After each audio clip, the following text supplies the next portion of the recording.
సృష్టించిన వాడు నీ భర్త అయి ఉన్నాడు అని చెప్తున్న మాటకు అర్థం తెలుసా? ఆ భర్త యొక్క ప్రేమను నువ్వు నోచుకున్నావు ఎప్పుడైనా సరే? ఆనాడు ఇశ్రాయేలు ప్రజలు దేవుని యొక్క ప్రేమను నోచుకునలేకపోయారు. ప్రేమ దేవుని వల్ల ఎన్నిసార్లు తిరుగుబాటు చేశారు మీకు బాగా తెలుసు. అంతేకాదు, ఇరిమియా గ్రంథంలో 3వ అధ్యాయంలో 1వ వచనంలో చెబుతున్న మాట ఏమో తెలుసా? నువ్వు నన్ను విడిచిపెట్టావు, నాకు కాదనుకున్నావు, వేరే వారితో నువ్వు సాంగత్యం చేశావు, వ్యభిచారం చేశావు, అయినా కూడా నేను నిన్ను ప్రేమిస్తున్నాను అని చెప్పాడంటే దానికి అర్థం తెలుసా? ఈరోజు క్రైస్తవ భర్తలైన వారు, బైబిల్ పట్టుకున్న భర్తలైన వారు కావచ్చు, భార్యలైన కూడా కావచ్చు, దేవుని యొక్క ప్రేమను చవి చూడాలి అంటే, దేవుని యొక్క ప్రేమను నువ్వు లోబడాలి అంటే బైబిల్ చెప్తున్న మాట ఒకే ఒకటి, ఆయన ప్రేమకు నువ్వు దాసోహము దాసుడుగా కాక తప్పదు ప్రేమ దేవుని వల్ల. అలాంటి బైబిల్ చెప్తున్న మాటలు, భర్తలు ఎలా ఉండాలో చెప్తున్న మాటలు, భార్యలు ఎలా ఉండాలో చెప్తున్న మాటలు, ఈ విలువైన మాటలు మనం ముందుకు కొనసాగించుకుంటూ వెళ్ళిపోదాం. మన రక్షకుడైన యేసుక్రీస్తుల వారి నామమున శుభాభివందనములు తెలియజేస్తున్నాను ప్రేమ దేవుని వల్ల. దేవుని యొక్క విలువైన విషయాలు మనం ఆలోచన చేద్దాం. గత వారము ఏది దేవుని కుటుంబము అని ఒక ఉన్నతమైన ఆలోచనలతో మాట్లాడగలిగే కృప దేవుడు ఇచ్చాడు. మళ్ళీ ఈరోజు కూడా ఏది దేవుని కుటుంబము అని 2వ భాగంలో కొన్ని విలువైన సంగతులు మనము ఆలోచన చేద్దాం. మరి కుటుంబం అనగానే మనకందరికీ తెలిసిన ఆలోచన మీకందరికి తెలుసు అనుకుంటాను. భర్త ఉండటము, భార్య ఉండటము, పిల్లలు ఉండటము, అదొక చిన్న కుటుంబం అని కూడా మనకు తెలుసు. ఉమ్మడి కుటుంబం అంటే భర్త, భార్య, కొడుకు, కూతురు, అలాగే బాబాయ్, పిన్ని, వాళ్ళ పిల్లలు. ఆ ఉమ్మడి కుటుంబంలో తల్లిదండ్రులు ఉంటారు, అత్తమామలు ఉంటారు, పిన్నమ్మ ఉంటారు, మేనమామ, మేనత్త కూడా ఉంటారు ప్రేమ దేవుని వల్ల. అది దేవుని కుటుంబము. అది ఉమ్మడి కుటుంబం అని అంటారు. మరి అలాంటి ఉమ్మడి కుటుంబము ఈరోజు మన ప్రపంచంలో ఉన్నాయంటే చాలా అరుదు అని చెప్పొచ్చు. నాకు తెలిసినంత వరకు అయితే ఎక్కడ చూసినా కుటుంబాలు, అన్నదమ్ములు వేరు కావడము, ఒకరి మీద ఒకరు పగ ప్రతీకారాలు తీర్చుకోవడం కూడా జరుగుతున్న వాస్తవ సంఘటనలు.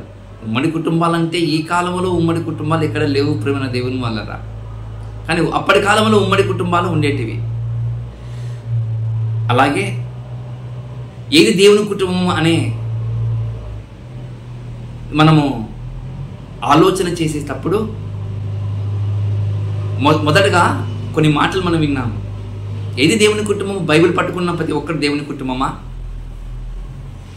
చర్చికి వెళ్తున్న ప్రతి ఒక్కవారు దేవుని కుటుంబమా అంటే బైబిల్ చెప్పింది ఖచ్చితంగా అది కానే కాదు అని చెప్పింది. మళ్ళీ ఏది దేవుని కుటుంబం అంటే, దేవుని కుటుంబంగా పిలువబడాలి అని అంటే కొన్ని అర్హతలు అవసరము. ఈ ప్రపంచంలో ఒక ఉన్నతమైన కుటుంబముగా ఎంచుకోవాలంటే ఈ ప్రపంచ న్యాయ నిర్ణేతలు ఏం చేస్తారంటే వాళ్ళ ఉద్దేశాలు, వాళ్ళ భావాలు, వాళ్ళ ఆలోచనలు, వాళ్ళ మాట తీరు, వాళ్ళ పనితీరు గుర్తుకు చేసుకొని వాళ్ళు మాట్లాడతారు ప్రేమ దేవుని వల్ల. అది ఉత్తమమైన కుటుంబం అని చెప్తారు. మరి ఈ ప్రపంచానికి ఒక ఉత్తమమైన కుటుంబము అనే ఆలోచన చేయడానికి ఇన్ని కొలతలు, ఇన్ని విధాలు, ఇన్ని కట్టడాలు, ఇన్ని నియమాలు ఉంటే మళ్ళీ దేవుని కుటుంబం ఏది అని చెప్పేటప్పుడు ఆయనకు కొన్ని కొలతలు ఉంటాయి. ఆ కొలతలు ఏమంటే, మొదటగా కుటుంబ యజమాని కావచ్చు, యజమానురాలు కూడా కావచ్చు. యజమానుడు కానీ యజమానురాలు కానీ ఆ కుటుంబం కానీ దుష్టుల ఆలోచన చొప్పున నడవకూడదట, పాపుల మార్గమున నిలవకూడదట, అపహాస్యులు కూర్చుంచు చోట కూర్చుండ రాదు అట. మరి ఈ 3 స్థలాలలో ఆలోచన చేయకూడదు, నిలబడకూడదు, కూర్చునకూడదని బైబిల్ చెప్తుంది. మరి అలాంటి కులమానంలో ఈరోజు కుటుంబాలు ఉన్నాయి అంటే లేదు. వాటన్నిటిని దూరంగా ఉంటూ యెహోవా ధర్మశాస్త్రము దీవారాత్రులు ఆనందించు ధ్యానించు వాడు ధన్యుడు అని చెప్పాడు కదా దేవుడు. ఆ 3 లక్షణాలు వారి జోలికి పోక, వారి దుష్టుని తలంపులో దగ్గరికి వెళ్ళక, దుష్టుడు కూర్చుని చోట కూర్చుండక, దుష్టుని యొక్క నిలబడి స్థలాలను నిలబడక, ఈ యెహోవా ధర్మశాస్త్రం నీవు ఆనందించు, ధ్యానిస్తూ ఉంటే అది ఉత్తమమైన కుటుంబము. అలాంటి కుటుంబం అంట నీటి కాలువల గెరన నాటబడిన ఫలమిచ్చు చెట్టు వలె ఉంటుందట.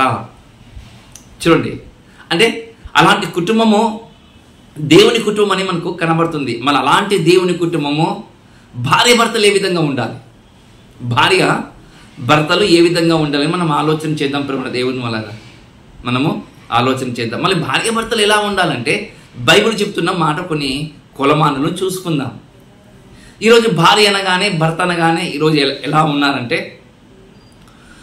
ఒకరి ఫోన్ నెంబర్ ఒకరి దగ్గర ఫోన్, మరొకరి దగ్గర ఫోన్ ఉంటే ఆ ఫోన్కి ఎక్కువగా సీక్రెట్ కోడ్, సీక్రెట్ ప్యాటర్న్ అని వేసుకునే భార్య భర్తలు ఈరోజు ఉన్నారు ప్రేమ దేవుని వల్ల.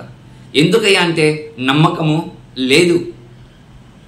అలా ఉంటే ఒకవేళ నమ్మకం లేదు, భార్య భర్తల మధ్య నమ్మకం లేదు అని మనము ఖచ్చితంగా చెప్పొచ్చు. కానీ బైబిల్ ఏం చెప్తుంది, బైబిల్ భర్త పట్ల ఏం చెప్తుంది, భార్య పట్ల ఏం చెప్తుందని మన కొలమానాలు చూసుకుందాం. ఒకసారి అపోస్తలుడైన పౌలు గారు 5వ అధ్యాయము 25వ వచనము మనం చూద్దాం. ఇదే అపోస్తలుడైన పౌలు గారు ఇదే ఎఫెసీయులకు రాసిన పత్రిక 14వ అధ్యాయములు 3వ అధ్యాయం 14వ వచనంలో మనం చూస్తే, ఏదైతే దేవుని కుటుంబంగా పిలువబడుతుందో అని చెప్పాడు కదా. మళ్ళీ అదే పౌలు గారు ఆ దేవుని కుటుంబంలో ఎలా ఉండాలి భార్య భర్తలను కూడా చెబుతున్నారు. చూడండి, ఎఫెసీయులకు రాసిన పత్రిక 5వ అధ్యాయం 25వ వచనంలో ఏమని చెప్తుంది బైబిల్ చూద్దాం. పురుషులారా మీరును మీ భార్యలను ప్రేమించుడి అని ఒక ఉన్నతమైన మాట మనకు కనబడుతుంది. చూడండి ప్రేమ దేవుని వల్ల, పురుషులారా మీరు మీ భార్యలను ప్రేమించుడి అని చెప్తుంది బైబిల్.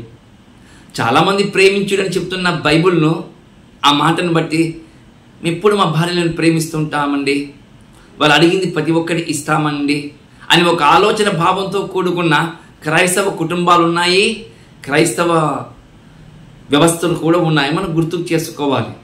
ప్రేమించడం అంటే ఏంటి తెలుసా? ఈ ప్రపంచంలో ఏదైనా ప్రేమించబడింది అని ఒకవేళ ఎవరైనా ఆలోచన చేయగలిగితే ఈ ప్రేమను గురించి బైబిల్ చెప్పింది ఎవరు చెప్పలేరు. ప్రేమ దేవుని వల్ల బైబిల్ చెప్పింది ఏ ఒక్కరు చెప్పలేరా? ప్రేమను గురించి అంటే ఎవరూ చెప్పలేరు. అంత గొప్పగా ప్రేమను గురించి బైబిల్ చెప్పిందని మనం గుర్తుకు చేసుకోవాలి. అంత గొప్పగా చెప్పింది బైబిల్.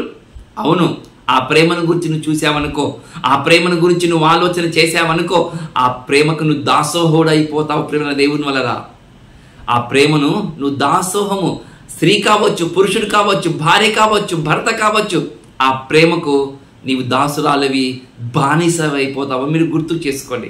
అలాంటి ప్రేమ బైబిల్ చెప్పింది. అలాంటి ప్రేమ బైబిల్ చెప్పిందని మనం గుర్తుకు చేసుకోవాలి. ప్రేమ దేవుని వల్ల ఏమని చెప్తుంది? కుటుంబ యజమానులకు, కుటుంబ యజమానుడా నీ భార్యను ప్రేమించుడి అని చెప్తుంది బైబిల్. ఇంతకు ప్రేమించడం అంటే చాలామంది ప్రేమిస్తున్నారని చెప్పడం మనం చూస్తున్నాం కదా. ఎందుకు ప్రేమించాలి? ఆ ప్రేమను ఒక కొలమానం చూపిస్తున్న ప్రేమ దేవుని వల్ల దేవుడు ఒక కొలమానాన్ని చూపిస్తున్న చూడండి దేవుడు. ఏమి ఆ కొలమానం ఒకవేళ మనం ఆలోచన చేస్తే కింద వచనం చూడండి, అటువలే క్రీస్తు కూడా సంఘమును ప్రేమించి అది కలంకమైనను ముడతైనను అట్టిది మరి ఏదైనాను లేక పరిశుద్ధముగాను నిర్దోషమైనది గాను మహిమగల సంఘముగాను ఆయన తన ఎదుట దాన్ని నిలువబెట్టుకొనవలని వాక్యముతో ఉదక స్నానము చేత దాన్ని పవిత్రపరిచి పరిశుద్ధపరచుటకై దాని కొరకు తనను తాను అప్పగించుకొనేను. వండర్ఫుల్ వర్డ్, అద్భుతమైన మాట. ఎందుకు భార్య భర్తలకు ఒక సంఘముగా ఎందుకు ప్రేమిస్తున్నాడు? ఏమని ప్రేమిస్తుంది బైబిల్? ఏమని చెప్తుంది బైబిల్ అని అంటే, సంఘము, క్రీస్తు సంఘము క్రీస్తుతో కూడా సంఘమును ప్రేమించింది అంటుంది బైబిల్. అంటే క్రీస్తు సంఘాన్ని ప్రేమించాడా? అవును. సంఘం అంటే ఎవరో కాదు, మనమే కదా. అవును, మనమే. ఆయన ఎలా ప్రేమించావయ్యా ప్రభువా అని ఒకవేళ మనం ఆయనకు ప్రశ్న వేస్తే, నేను ఇంతగా ప్రేమించాను తెలుసా, మీలో కలంకమై ఉండకూడదు అనుకుంటాను, ముడతైన ఉండకూడదు అనుకుంటున్నాను, ఏది అపవిత్రమైనది ఏది మీలో ఉండకుండా నేను ఉంచుకోవాలనుకున్నాను. దానికోసం నన్ను నేను రిక్తుడయ్యాను, నన్ను నేను అర్పించుకున్నాను, నన్ను నేను బలిగా కాబడ్డాను. అర్థమవుతుందా? ఎందుకు బైబిల్ ఇలా చెబుతుంది? ఒక భర్త భార్యని ఎలా ప్రేమించమని ఏం చెబుతుందో తెలుసా? ప్రాణం పోయేంత వరకు నీ భార్యను నీవు ప్రేమించు. ఎంతటి వరకు అంట? ప్రాణం పోయేంత వరకు ప్రేమించాలంట. బైబిల్ చెప్తుంది. ప్రాణం పోయేంతగా ప్రేమించాలన్నా ప్రేమించబడాలి. అది దేవుని వాక్యం చెబుతుంది. అది నియమము కూడా, అది నిబంధన కూడా మనం గుర్తు చేసుకోవాలి. అలాగైతే భార్యలందరూ మనకు డామినేషన్ చేస్తారు కదా సార్ అని ఒకవేళ మీరు అనుకోవచ్చు. భార్యలందరూ మన మీద పెత్తనము చెలాయిస్తారు కదా అని మనం అనుకునవచ్చు. కానీ బైబిల్ చెప్తుంది అది జరగదు అని. బైబిల్ చెప్తుంది అది జరగదు. నీ ప్రవర్తన ద్వారా, నీ మాట ద్వారా, నీ ఆలోచన ద్వారా, నీ యొక్క ఉద్దేశం ద్వారా దేవుని వాక్యం ఎంతగా నువ్వు పాటిస్తున్నావో, దేవుని వాక్యం ఎంతగా నీవు ఆలోచన చేస్తున్నావో దానిని బట్టైనా సరే నీ భార్య నీ మీద పెత్తనము చెలాయించదు అని గుర్తు చేసుకోండి. ప్రేమ దేవుని వల్ల చెలాయించదా? చెలాయించే విధంగా ఉండదంట. ఎందుకంటే వాక్యము ఆమెను గద్దిస్తున్నారు. చూడండి ప్రేమ దేవుని వల్ల వాక్యము ఆమెను గద్దిస్తుందా? అవును, వాక్యము ఆమెను గద్దిస్తుందని మనం గుర్తు చేసుకోవాలి. కొన్ని మాటలు మనం చూద్దాం. ఇంకా కొన్ని మాటలు మనం వాక్యం గద్దిస్తుందంటే అవును గద్దిస్తుంది. సార్ అలా లేదు సార్, ఈరోజు భార్యలు అనేవారు అలా కనపడారు సార్ చాలామంది అని ఒకవేళ మనం అనుకునవచ్చు. మరికొన్ని కుటుంబాలలో భర్తను వ్యతిరేక భావాలతో మాట్లాడుతున్న భార్యలు కూడా ఉన్నారు. మరికొన్ని కుటుంబాలలో భర్త ఉండగానే పరాయి పురుషునికి తన మనసులో చోటిచ్చే విధంగా భార్యలు కూడా ఉన్నారని మనం గుర్తు చేసుకోవాలి. బైబిల్ చెప్తుంది. ఏమని చెప్తుంది తెలుసా? బైబిల్ చెప్తుంది. ఈ రోజు క్రైస్తవ కుటుంబాలలో కూడా బైబిల్ ఏమని చెప్తుంది తెలుసా? ఒకవేళ నిన్ను కాదని నీ భార్య వేరొకని పురుషుడితో సహవాసం ఉందనుకో, పురుషునితో ఐక్యత కలిగి ఉందనుకో, నువ్వేం చేయాలి తెలుసా? సహోదరుడా, నువ్వేం చేయాలి తెలుసా? నువ్వు దేవుని వాక్యం పట్టుకొని చెప్తున్నా నిన్ను, నువ్వు వెంటనే వెళ్ళి లోకములో ఎక్కడికి వెళ్తా తెలుసా? ఊరి పెద్దల దగ్గరికి, సంఘ పెద్దల దగ్గరికి, న్యాయస్థానానికి వెళ్ళి నా భర్త నుండి, నా భార్య నుండి నాకు విడాకులు కావాలని కోరుకోకూడదు. ఏంటండి? బైబిల్ చెప్తుంది కదండి, వ్యభిచారం చేస్తే బైబిల్ విడాకులు ఇవ్వమని చెప్తుంది కదండి. అవును, బైబిల్ చెప్పింది, నేను ఒప్పుకుంటాను. ఎందుకోసం చెప్పిందంటే ఆనాడు ఇశ్రాయేలు ప్రజలు ఎలా ఉన్నారు తెలుసా? వారి భార్యలు కాదని అందమైన స్త్రీలను వారు మోహించి ఆలోచన చేసి వారితో సాంగత్యమును పెంచుకోవడానికి, వారితో ధర్మము చేయడానికి భార్యలను విడనాడి వేరొక్క భార్యను కోరుకునే వారు ఆ విధంగా ఆ రోజు ఉన్నారట. ఆ రోజు ఆ విధంగా ఉన్నారంట వాళ్ళు. కానీ బైబిల్ చెప్తుంది నువ్వు అది కూడా చేయకూడదని చెప్తుంది బైబిల్. విడాకులు తీసుకోకూడదా? విడాకులే లేదు, విడాకులే తీసుకోకూడదు. ఎవరైనా విడాకులు తీసుకున్నట్టు క్రైస్తవ కుటుంబాలలో ఉన్నాయా? బహు ఫరాక్, జాగ్రత్త. ఎందుకోసం చెప్తుంది తెలుసా బైబిల్? ఒక మాట మీకు చూపిస్తాను ప్రేమ దేవుని వల్ల, ఒక మాట మీకు నేను చూపిస్తాను. ఆ మాటని సరే ఒకసారి మీరు ఆలోచన చేయండి. ఆ మాటని సరే మీరు ఆలోచన చేయండి. యెషయా గ్రంథము 54వ అధ్యాయము, యెషయా గ్రంథము 54వ అధ్యాయంలో ఒక అద్భుతమైన మాట దేవుడు రాసి పెట్టారు ప్రేమ దేవుని వల్ల. అది మన గురించే. ఏమని రాసి పెట్టారో ఒకసారి జాగ్రత్తగా మనం చూద్దాం. నిన్ను సృష్టించిన వాడు నీకు భర్త అయి ఉన్నాడు. ఎవరంట? నిన్ను సృష్టించిన వాడు నీ భర్త అయి ఉన్నాడట. ఎవరి గురించి మాట్లాడుతున్నా? దేవుడు స్వరూపములో వచ్చిన ప్రతి ఒక్కరి గురించి చెప్తున్న మాట. ఎగ్జాంపుల్ మనకు అర్థం కావడానికి ఇది ఇశ్రాయేలు ప్రజల గురించి చెబుతున్న మాట అని గుర్తు చేసుకుందాం. అవును, ఇది ఇశ్రాయేలు ప్రజల గురించే చెబుతున్న మాట. ఇది వాస్తవము, ఇది యథార్థము. బైబిల్ చెప్తుంది నిన్ను సృష్టించిన వాడు భర్తట. ఇశ్రాయేలు ప్రజలకు భర్తగా చెబుతున్నాడు. భర్తనా? అవును, భర్తనే. మనం సృష్టించలేదా దేవుడు? ఆయన స్వరూపమందు ఆయన పోలికగా మనం రాలేదా? ఇశ్రాయేలు ప్రజలు మాత్రమే వచ్చారా? కాదు, వాళ్ళు వచ్చారు, మనము కూడా వచ్చాం. కానీ ఒక జనాంగాన్ని చూపించి బైబిల్ చెప్తుంది ఈ జనాంగము నా భార్య అని చెప్పడం చూస్తున్నాం. ప్రేమ దేవుని వల్ల ఇశ్రాయేలు ప్రజలకు అందరినీ నేను మీకు భర్త అయి ఉన్నాడు, నేను ఎలా చూసుకున్నాను తెలుసా, నా బాధ్యత ఎలా నెరవేర్చాను తెలుసా, మీకు ఆకలి అయినప్పుడు, మీకు దప్పిక అయినప్పుడు, మీరు ఎండకు వానకు తగలకుండగా ఆకాశంలో మేఘస్తంభంగా, పగలు మేఘస్తంభంగా, రాత్రి అగ్నిస్తంభంగా మీకు నేను తోడుగా ఉన్నాను.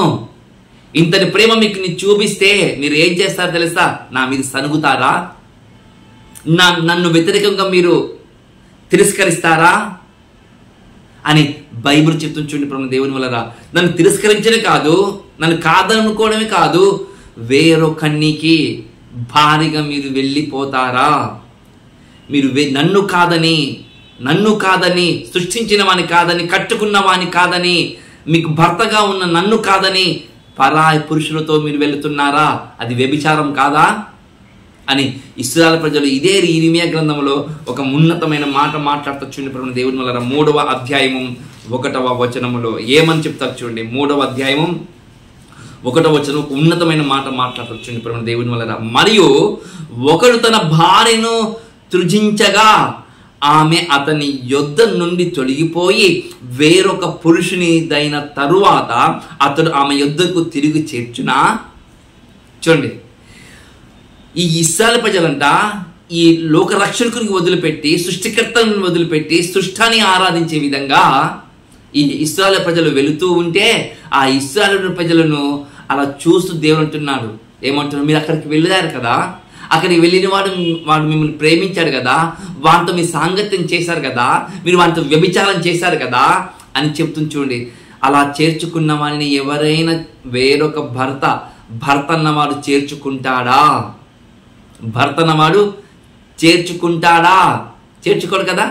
నీ భార్య ఒకవేళ నిన్ను కాదనుకొని వేరొకని పురుషుని దగ్గరికి వెళ్ళి కొన్ని సంవత్సరాల తర్వాత, కొన్ని దినముల తర్వాత నీ దగ్గరికి వస్తే, సహోదరుడా, భర్తగా నువ్వు స్వీకరిస్తావా? చెప్పు, స్వీకరిస్తావా? స్వీకరించవు కదా. ఇది మనిషి నైజం, ఇది మనిషి నైజం. ప్రేమ దేవుని వల్ల మనిషి నైజం దేవుని దగ్గరికి గుర్తుకు రాదు, దేవుని ఆలోచన లెక్క చెయ్యడు. దేవుని నైజం ఎలా ఉంటుంది తెలుసా?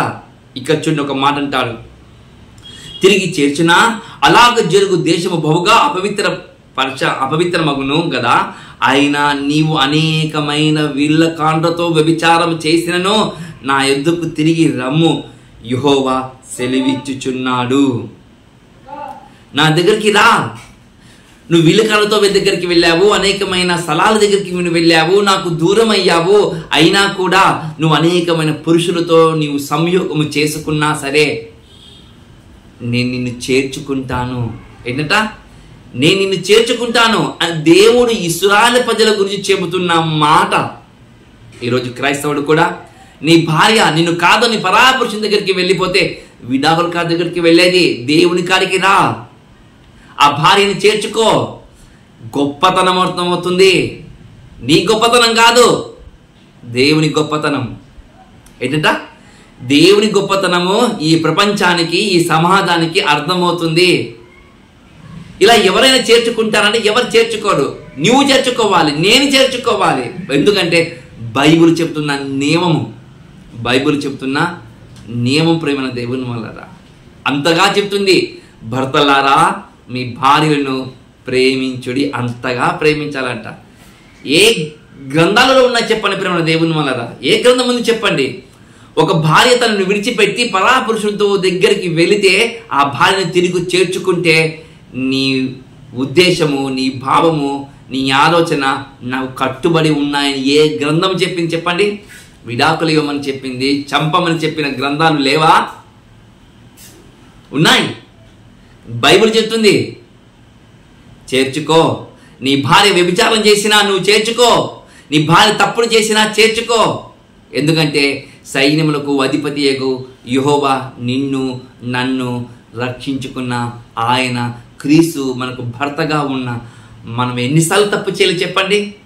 బైబిల్ పట్టుకున్న మనము ఎన్నిసార్లు తప్పు చేయలేదు? మనము బైబిల్ పట్టుకున్న మనము ఎన్నిసార్లు దేవునికి వ్యతిరేకంగా మనం బ్రతకలేదా? అయినా కూడా ఆ దేవాతి దేవుడు నిన్ను నన్ను కాపాడుకుంటూ వస్తున్నాడా లేడా? వస్తున్నాడు. నిన్ను నన్ను కాపాడుకుంటూ వస్తున్నాడు. ఎందుకోసం? ఈరోజు క్రైస్తవులు అయిన ప్రతి ఒక్కరికి భర్త ఎవరంటే క్రీస్తు. ఆ క్రీస్తు యొక్క ఆజ్ఞలకు, క్రీస్తు యొక్క అడుగుజాడలు నడవలసిన మనము ఈ లోకములో నడవటం లేదంటారా? నడుస్తున్నాం. మళ్ళీ నడుస్తున్న మనల్ని ఆయన ప్రేమించడం లేదా? నీ మొర వినడా? అవును, అలా ఉండాలి. భర్తలారా మీ భార్యను ప్రేమించుడి అని ఎఫెసీయులకు రాసిన పత్రిక 5వ అధ్యాయము 25వ వచనంలో మనం చూసాం. అలాగే మాట మరొక మాట కూడా కనబడుతుంది. ఏమని కనబడుతుంది తెలుసా? కొలస్సీయులకు రాసిన పత్రిక 3వ అధ్యాయము 19వ వచనంలో బైబిల్ ఇలా చెబుతుంది, నీ భార్యను నిష్ఠూర పెట్టక, నీ భార్యను నిష్ఠూర పెట్టక, పెట్టొద్దని చెప్తుంది బైబిల్. నిష్ఠూర పెట్టకూడదా? పెట్టకూడదట. ఎందుకు నిష్ఠూర పెట్టకూడదు? ఎందుకంటే నువ్వు నిష్ఠూర పెట్టావనుకో నీ శరీరాన్ని నీవు అవమానపరుస్తావా? నీలో సగభాగముగా ఉన్న నీ భార్యను నువ్వు అవమానపరుస్తావా అంటే పరచకూడదని బైబిల్ చెప్తుంది. ఎందుకయ్యా నిష్ఠూర పెట్టకూడదంటే నీ భార్య నీలో సగభాగము కాబట్టి నీ శరీరాన్ని నువ్వు ఎంతగా ప్రేమిస్తావో అలాగే బైబిల్ చెప్తుంది నీ భార్యను కూడా అంతగానే ప్రేమించు. నిష్ఠూర పెట్టొద్దు, అవమానపరచొద్దు, ఎగతాళి చేయదు నీ భార్యని చెప్తుంది ప్రేమ దేవుని వలన. అలాంటి మాటలు చెప్తూ ఉంటే, అలాంటి మాటలు వింటూ ఉంటే గుండెలు గుణపాలు గుచ్చుకున్నట్లు కనబడుతున్నాయి ప్రేమ దేవుని వలన ఈ మాటలు. అయ్యో మనం ఇలాగే చేస్తాం కదా, అయ్యో మనం ఇలాంటి కార్యక్రమాల ముందు కొనసాగుతూ ఉంటాం కదా, నీకు బాధ కలుగుతుంది. చూడండి ప్రేమ దేవుని వలన. చూడండి బైబిల్ చెప్తుంది నీ భార్యను ప్రేమించు, నీ భార్యను నిష్ఠూర పెట్టవద్దని చెప్తుంది బైబిల్. ఇది భర్తల గురించి చాలా విషయాలు ఉన్నాయి. భర్తల గురించి, భర్త అన్నవాడు ఎలా ఉండాలి, బాధ్యత కలిగిన వాడు ఉండాలి, భర్త అన్నవాడు ఎలా ఉండాలి, అనేకులకు మార్గదర్శకంగా ఉండాలి భార్యలకు అనే వారికి దేవుడు ఎన్నోసార్లు చెప్పాడు మనకు. కేవలం ఒక్క మాట మీకు చెప్పడానికి నేను ప్రయత్నం చేశాను. భార్యల గురించి చూద్దాం. భార్యల గురించి బైబిల్ ఏం చెప్పింది చూద్దాం ప్రేమ దేవుని వలన. భార్యల గురించి బైబిల్ ఏం చెప్పిందో ఇదే అపోస్తలుడైన పౌలు గారు ఇదే ఎఫెసీయులకు రాసిన పత్రిక 5వ అధ్యాయంలో 33వ వచనంలో ఒక ఉన్నతమైన మాట భార్యల గురించి కూడా చెప్పటం మనం చూస్తున్నాం ప్రేమ దేవుని వలన. చూడండి ఏమని చెప్తుంది భార్యల గురించి అంటే ఒక మంచి మాట చెప్తుంది చూడండి ప్రేమ దేవుని వలన. మెట్టుకు మీలో ప్రతి పురుషుడును తనను వలె తన భార్యను ప్రేమింపవలెను. ఓకే, చెప్పుకున్నా కదా పురుషుడు అనేవాడు భర్త అన్నవాడు ఏ విధంగా ప్రేమించాలి. ఇప్పుడు భార్య గురించి చెబుతున్న మాట, భార్య అయితే తన భర్త యందు భయము కలిగి ఉండునట్లు చూచుకొనవలెను. చూడండి, భార్య అయితే తన భర్త యందు భయము కలిగినట్లు చూచుకొనవలెను. ఈరోజు భార్యలు భర్తలకు భయపడతారా? భయపడరు కదండి. ఎక్కువగా భర్తలే భార్యలకు భయపడే సమాజం ఈరోజు లేదంటారా? ఉంది చూడండి. ఉందా? అవును ఉంది. అలాంటి సమాజంతో బైబిల్ చెప్తుంది, ఏమని చెప్తుంది? ఓ భర్తలారా మీ భార్యలను మీరు ఎలా ప్రేమించాలో నేను చెప్పాను కదా, అలాగే బైబిల్ చెప్తుంది. ఏమని చెప్తుంది తెలుసా? భయము కలిగి ఉండునట్లు చూసుకో.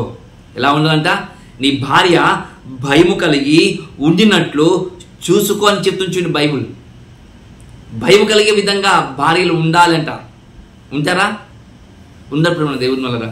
భయము కలిగే విధంగా భార్యలు ఈ కాలంలో ఎవరు లేరు. భర్తలనే వణికించేవారు ఈరోజు భార్యలు చాలామంది ఉన్నారు. చూడండి, అలాంటి మాటలు మనొకసారి మనము ఇదే కొలస్సీయులకు రాసిన పత్రికలో ఒక మాట మనము చూసుకుందాం. బ్రహ్మ దేవుని వల్ల మనము చూసుకుందాం. ఏమని చెప్తుంది మాట, ఒక మాట చూడండి. భార్యలారా, 18వ వచనం చదువుతున్నాను. భార్యలారా మీ భర్తలకు విధేయులై ఉండండి. ఏమని చెప్తుందంట? భార్యలారా మీ భర్తలకు విధేయులై ఉండండి. గౌరవించండి కాదు, అక్కడ లోబడి ఉండండి అని చెప్తుంది బైబుల్. భయపడండి, లోబడండి అని చెప్తుంది చూడండి ప్రేమైన దేవుని వల్ల బైబుల్. లోబడి ఉండాలంట, భయపడి కలిగి ఉండాలంట ప్రేమైన దేవుని వల్ల భార్యలైన వారు. మరి అలా ఉన్నారంటే ఈరోజు అలా లేరు. చూడండి ఎలాగున్నారో మీకు తెలుసు. ఎలాగున్నారో మీకు తెలుసు ప్రేమైన దేవుని వల్ల. ఎలా ఉన్నారో మీకు బాగా తెలుసు. చూడండి, అలాంటి భార్యలు గురించి కొద్దిగా లోతుగా వెళ్ళి మనం ఆలోచన చేద్దాం. నిజంగా ప్రేమ దేవుని వల్ల భార్యను ఎందుకోసం ప్రేమించమన్నాడు తెలుసా దేవుడు? ఎగ్జాంపుల్ మీకు అర్థం కాదు చెప్తున్నా.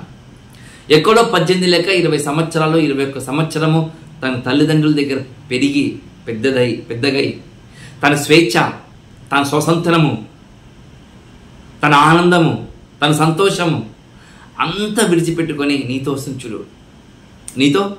వస్తుంది చూడు. అందుకోసం ప్రేమించమంటుంది బైబిల్.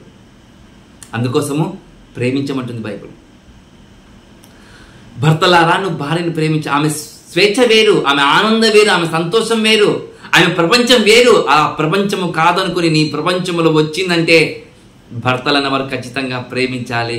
ఆ భార్యలు కూడా తెలుసా, ఇన్ని రోజులు నీ ప్రపంచం వేరు, ఇన్ని రోజులు నీ ఆలోచన వేరు, ఇన్ని రోజులు నీ ఉద్దేశం వేరు. భర్తలైన వారి ఉద్దేశాల గురించి, ఆలోచన గురించి, వాళ్ళ ప్రపంచం గురించి. ఇప్పుడు నీ ప్రపంచమే నేను కావాలనే విధంగా భార్యలు ఉండాలి అంటున్న ప్రేమ దేవుని వల్ల. భార్యలు ఎలా ఉండాలి తెలుసా? భార్యనే ప్రపంచము. ఎవరికి? భర్తకు. తన కష్టం వచ్చినా ఎవరితో చెప్పుకోవాలంటే భార్యతో చెప్పుకోవాలి. ఆనందం వచ్చినా భార్యతో చెప్పుకోవాలి. ఎలాంటి స్ట్రెస్ వచ్చినా, ఎలాంటి మానసిక ఒత్తిడి వచ్చినా నువ్వు ఎవరితో చెప్పుకోవాలి తెలుసా? భార్యతోనే చెప్పుకోవాలి. ఎందుకు తెలుసా? నీలో సగ భాగం కాబట్టి. అప్పుడు నిజమైన భార్య ఏం చేస్తుంది తెలుసా? ప్రేమ దేవుని వల్ల తను ఆదరిస్తుందా? అవును, తనను ఆదరిస్తుంది, తన దగ్గర తీర్చుకుంటుంది, ప్రేమతో కొన్ని మాటలు చెప్పి మన మనోధైర్యాన్ని మళ్ళా పెంచుతుంది. చూడండి ప్రేమ దేవుని వల్ల అలాంటి భార్యలుగా ఉండాలి అని చెప్తుంది బైబుల్. అలాంటి వారిగా ఉండాలని భార్య గురించి చెప్తున్న మాట. మరి అలాంటి వారిగా ఉండవలసిన భార్యలు ఈరోజు సమాజంలో ఎలా ఉన్నారంటే, చీమ చిటుకనగానే భర్తల పైన అనేకమైన వేధింపులతో, కోట్లతో కలుసుకునే ఈరోజు భార్యలు లేరంటారా? చూడండి, ఉన్నారు. అలాంటి వాళ్ళు కూడా ఉన్నారంటే అలాంటి వాళ్ళు కూడా ఉన్నారు దేవుని వల్ల. ఇంకొక మార్చి పడుకునే ప్రయత్నం చేస్తాను. భార్యలైన వారు ఆ వారి ప్రపంచాన్ని వదిలిపెట్టి ఇక్కడికి వచ్చిన తర్వాత, అత్తమామ ఇంటికి వచ్చిన తర్వాత, ఆడపడుచు కావచ్చు, మరిది కావచ్చు, భర్త కావచ్చు, చూడండి ఎవరైనా సరే తన ప్రపంచాన్ని వదిలిపెట్టుకొని తన భర్తతో వచ్చింది, తన ప్రపంచము తానే అనుకుంటూ ఉంటుంది భార్య. అలాంటి ప్రపంచంలో అత్తమామ ఏమన్నా భరిస్తుంది, ఆడపడుచు ఏమన్నా భరిస్తుంది, మరిది ఏమన్నా భరిస్తుంది. ఎందుకోసం తెలుసా? తన ప్రపంచం ఎవరో తెలుసా? భర్త. తన ప్రపంచం ఎవరట? భర్తట. అలాంటి ప్రపంచము నాకు దగ్గరగా ఉన్న వీళ్ళు ఎలాంటి మాటలు మాట్లాడినా సరే నా భర్త అనే ప్రపంచం ఎదుట ఇది చిన్నవి అనుకుంటుందంట భార్య. అలా అనుకునే భార్యలు ఉన్నారా ఈరోజు? అత్త మామ ఏమన్నారని, ఆడపడుచు ఏమన్నదని, మరిది ఏమన్నదని ఈరోజు ఇంటి నుండి వెళ్ళిపోయేవారు లేరంటారా? ఉన్నారు. అలాంటి వారు చాలా మంది ఉన్నారు దేవుని వాళ్ళరా. అలాంటి వారి గురించి చెబుతుంది బైబుల్. ఎక్కడ ఉన్నా నీ ఆడపడుచు, తల్లి బాగా విను, నీ అత్తమామ నిన్ను కాదన్నా, నీ ఆడపడుచు నిన్ను కాదన్నా, నీ మర్ది నిన్ను కాదన్నా, చివరికి నీ ప్రపంచమే అని అనుకుంటుంది. నీ భర్త అయినా సరే కాదన్నా నువ్వు ఎవరి దగ్గరికి వెళ్ళాలి తెలుసా? నీ తల్లిదండ్రుల దగ్గర కాదు వెళ్ళేది, మీ అమ్మా నాన్న కాడ దగ్గర కాదు వెళ్ళేది, పెద్దల దగ్గర కాదు వెళ్ళేది, సృష్టికర్త దేవుడైన యెహోవా దగ్గరికి, నేను రక్షించి పవిత్రపరిచిన పరిశుద్ధుడైన యేసు క్రీస్తుల వారి దగ్గరికి వెళ్ళు. ఆయన నీకు న్యాయం చేస్తాడు. చేస్తాడా? చేస్తాడు. చూడండి, యాకోబుకి 2 భార్యలు ఉన్నారు ప్రేమ దేవుని వల్ల. మొదటి భార్య పేరు లేయా, రెండవ భార్య పేరు రహేల కదా. ఈ మొదటి భార్య ఎప్పుడు అసహించుకుంటూ ప్రేమించడు.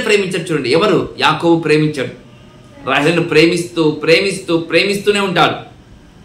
కానీ రహేలుకు పిల్లలు పుట్టారు. చూడండి, అమ్మా ఒకవేళ నీ భర్త నిన్ను కాదన్నా, మీ అత్తమామ నిన్ను కాదన్నా, నీ ఆడపడుచు నిన్ను కాదన్నా, నీ బంధువులు, నీ మిత్రులు నిన్ను కాదన్నా, ఒకే మాట చెప్తుంది బైబుల్, నీవు దేవుని దగ్గరికి రా, ఆయన నీకు తోడుగా ఉంటాడు, ఆయన నీకు తోడుగా ఉంటాడు. అది నిజమైన భార్య చేయవలసిన లక్షణము, గుణము, ప్రేమన దేవుని వల్లట. అలాంటి భార్య ఈరోజు ఉన్నారంటే లేరు.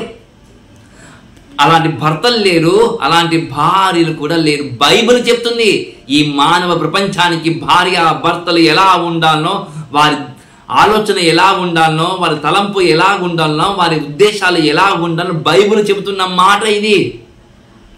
ఏ గ్రంథం చెప్పలేదు బైబిల్ గురించి, ఏ గ్రంథం చెప్పలేదు భార్య భర్తల గురించి. గుర్తు చేసుకోండి. అలాంటి మాట బైబిల్ చెప్తుంది. నేను నీకు తోడుగా ఉంటానమ్మా, నీ మొర నాకు వినపడిందని లేయా ఆ రోజు దేవునికి మొరపెట్టింది. కాబట్టే ఆ తల్లికి రహేల కన్నా గొప్పగా సంతానం ఇచ్చాడు ప్రేమ దేవుని వలన. నిన్ను కూడా అలాగనే చేస్తాడు దేవుడు.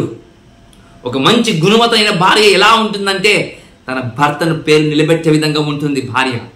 తన భర్త పేరు నిలబెట్టే విధంగా ఉంటుందా భార్య అంటే? అవును.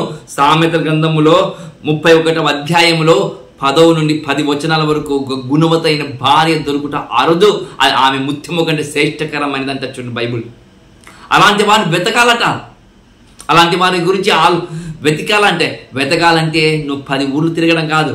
వెతకాలంటే ముందు నువ్వు దేవునికి దగ్గరికి రా, దేవునికి మొరపెట్టు, దేవునికి అడుగు. దేవా, నీ పరిచర్య, నీ ఉద్దేశాలు, నీ ఆలోచనలు నాకు ఏ విధంగా మీరు నాకు నేర్పించారో నన్ను కట్టుకొనమని పోతున్న నా భార్య కూడా అలాంటి ఉద్దేశాలతో గౌరవించే విధంగా, అలాంటి మాటలకు విలువనిచ్చే విధంగా నాకు తగిన భార్యను తీసుకొని రా అని భర్తలు అనేవారు, పురుషులు అనేవారు, యవ్వనస్తులు అనేవారు ఇలాగ మొరపెట్టాలంట. మొరపెట్టాలనా? అవును, ఇలాగనే మొరపెట్టాలని బైబిల్ చెప్తుంది. కానీ ఈ లోకంలో తిరిగి లవ్ అని, లోస్ట్ అని అనుకుంటూ పోతే దేవుడు తాట తీస్తాడు. దేవుడు క్రైస్తవ కుటుంబంలో చాలా మంది ఇవే జరుగుతున్నాయి. క్రైస్తవ కుటుంబాల్లో లవ్వులని ప్రేమించిన తరువాత వారు ఏకమైన తరువాత ఈరోజు పెళ్లి జరుగుతున్న కుటుంబాలు లేవంటారా? అలాంటి పిల్లలు లేరంటారా? దాన్ని ఎంకరేజ్ మళ్ళీ తల్లిదండ్రులు చేస్తారు. సిగ్గుండాలి ఎవరికైనా సరే అలా ఎంకరేజ్ చేస్తున్న వానికి. నాలుగు తగిలిచ్చి నువ్వు నమ్ముకున్న ధర్మం ఏమవుతుంది రా, నువ్వు నమ్ముకున్న దేవుడు ఏమవుతాడు రా. 10 మందికి గొప్పగా చెప్పవలసిన క్రీస్తు యొక్క సువార్తను నీ ఉద్దేశాల ద్వారా, నీ ప్రవర్తన ద్వారా, నీ ఆలోచన ద్వారా ఆయన గాయపరచడం లేదా? జాగ్రత్త. అలా చెయ్యకుండా ఉండాలని బైబిల్ చెప్తున్న మాట చూడండి ప్రేమ దేవుని వలన. అందుకంటారు దేవుడు భార్యను భర్తలు ప్రేమించాలి, భర్తలను భార్యలు ప్రేమించాలి, ఇరువురు ఒకరి ఒకరు ప్రేమించుకుంటూ ఉండాలి. వారి ఎడబాపు ఎప్పుడు కాకూడదట. ఎడబాపు ఎప్పుడు కాకూడదంట ప్రేమ దేవుడు. అలాంటి ఏకమైన శరీరముగా దేవుడు చెప్పబడిన మాట. ఏక శరీరమా? అవును, ఏక శరీరమే వాళ్ళు భార్య భర్తలు అనేవారు. అలా ఏక శరీరంతో ఉండాలని భార్య భర్తలకు ఈ కొద్ది మాటలు చెబుతూ ముగిస్తున్నాను.